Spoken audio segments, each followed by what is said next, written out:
friends ever since. It was in 2011. Then on one Shabbat walking through the shuk, I had an idea. I was walking through, I saw all the entrances, and I had a vision of the shuk full of color, and then the shuk full of people. And I always wanted to have a bar or cafe environment open on Shabbat where it's like there's no Chilul Shabbat, but someone who's Chiloni or not Jewish or someone's religious can come together, sit down, and get to know each other. So we spoke about the idea. He decided he was down to do it. We started with our own pockets, bought a bunch of paint, got permission for a few shutters, and immediately shop owners started asking for more and more and more. And a friend of ours came and gave us trumot. Another friend gave us trumot. It kind of took off from there.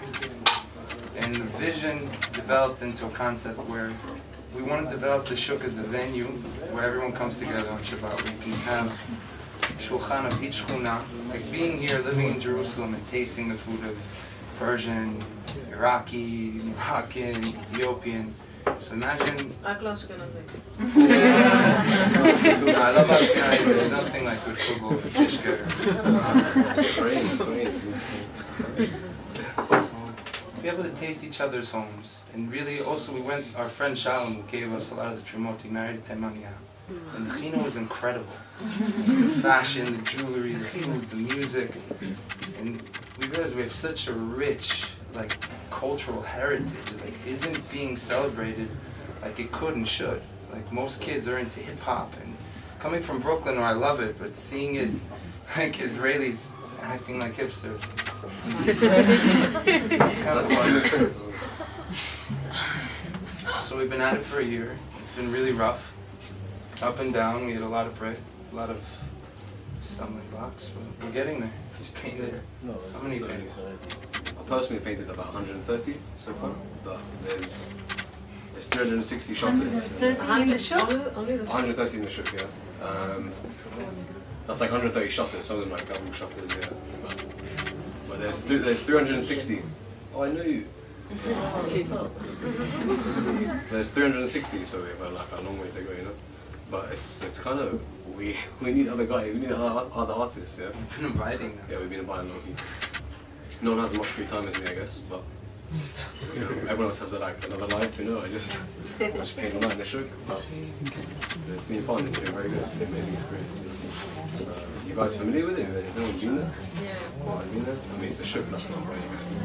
It's like the back garden. Also, the content's been a lot of fun. We've been learning a lot about Nachlo, getting to know some of the characters first and the history. It's been very inspiring. This place has been in ruins. The old city as recently as the 70s. And, to understand that it's still a work in progress, and we can still, it's still growing. We want to make this the greatest city in the world. The whole country, we're like a baby state, you know? Still a baby, still growing. So much baby.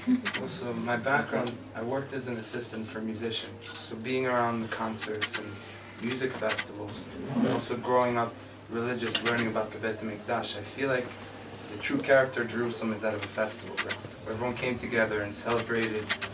Music, substance was a big part of it. They burned the incense, like they told it, that got everyone high. There were psychoactive properties. And I'm sure there's plenty of wine and probably beer. There are ancient beer recipes, huh? In the Gemara.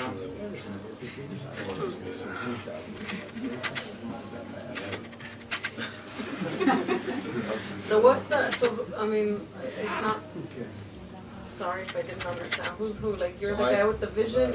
I basically paint the stuff, and he initiated the entire thing. He dragged me down. I lived in Sfat, up north. I was hibernating on my couch for a year, and he just comes up and he's like, "Look, what are you doing up here? You're wasting yourself away. Come and do something." So thanks to this man. It's north inside, snowballing down the hill. And you've been doing lots of street art in England before you came?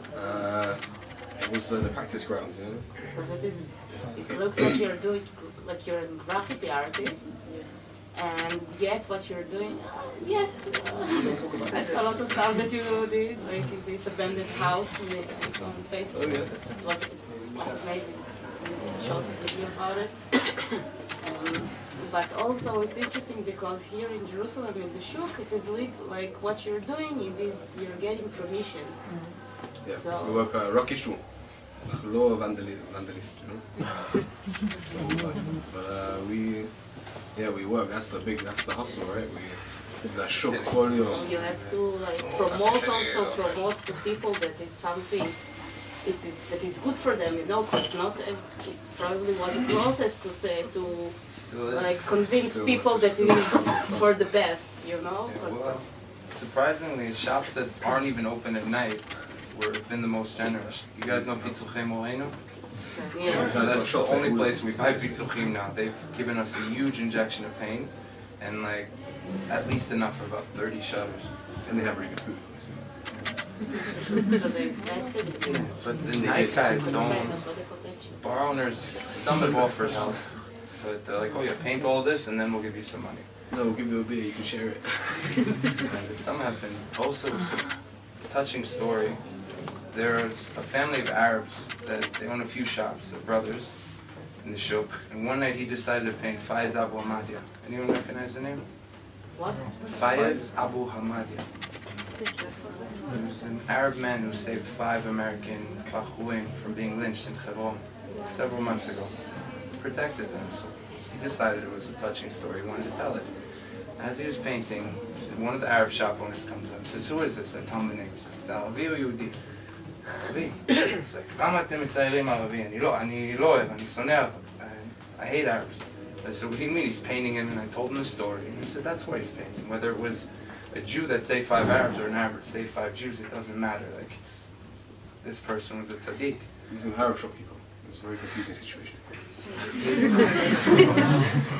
So immediately, he really smiled. And then he's like looking at the painting, watching him for a few minutes, and he says, can I get you guys coffee or tea?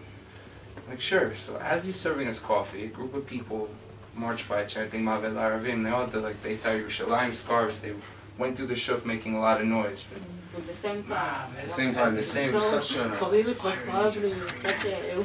It's like these guys serving us tea and like best friends now, and these guys like, oh, it's Israel, huh? It's a crazy place. So it is, huh? So it is.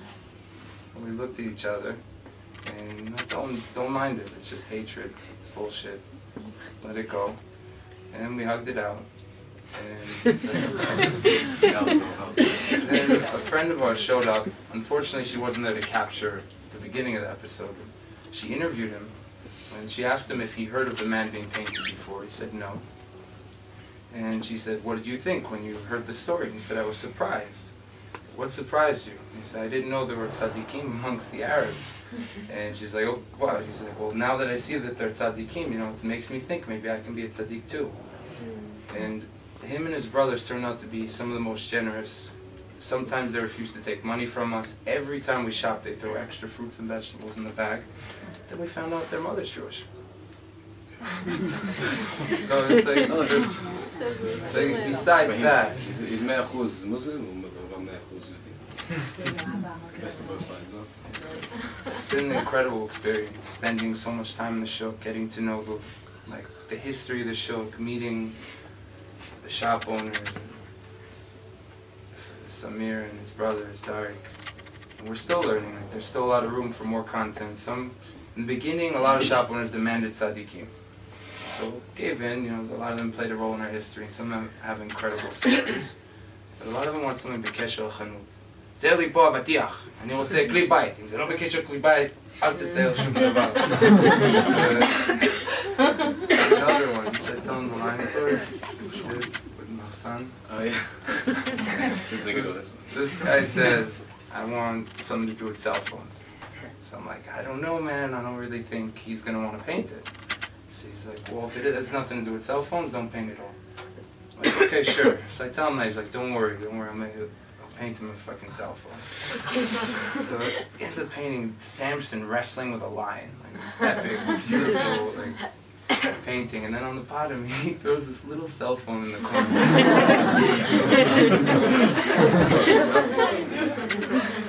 The next day, he's all upset at me. He's like, what did you do? You thought you were going to paint something to do with cell phones? And I tried explaining to him that it doesn't really benefit him.